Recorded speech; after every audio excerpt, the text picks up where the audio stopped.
Hi friends, అందరు బాగున్నారా? నేనైతే చాలా బాగున్నాను. మరొక కొత్త వీడియోతో మీ ముందుకు వస్తున్నాను. ఈరోజు పుదీనా రైస్ చేసుకుందాం. పుదీనా రైస్ కోసం అని చెప్పని నేను ఒక కప్పు పుదీనా, అరకప్పు కొత్తిమీర, పచ్చిమిరకాయలు ఒక 5,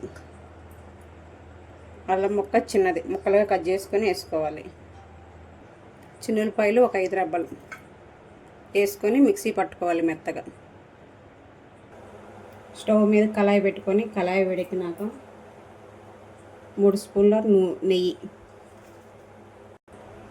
1 స్పూన్ నూనె, నెయ్యి వేడెక్కాక చెక్క, లవంగ, జీలకర్ర,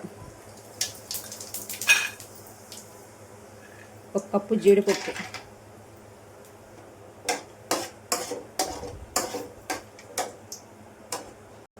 సన్నగా పొడుగ్గా తరిగిన 1 కప్పు ఉల్లిపాయలు,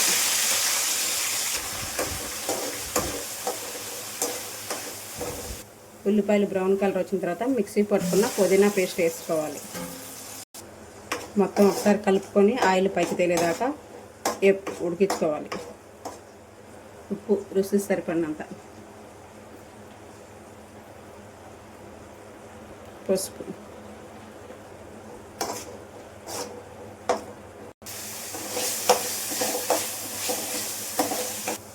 ఆయిల్ మొత్తం పైకి తేలిన తర్వాత రైస్ వేసుకోవాలి.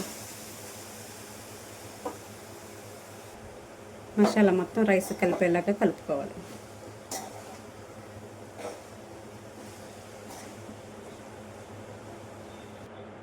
మసాలా మొత్తం రైస్ కలుపుకొని ఒక 10 నిమిషాలు సిమ్లో పెట్టుకోవాలి. చివరిగా సన్నగా తరిగిన కొత్తిమీర,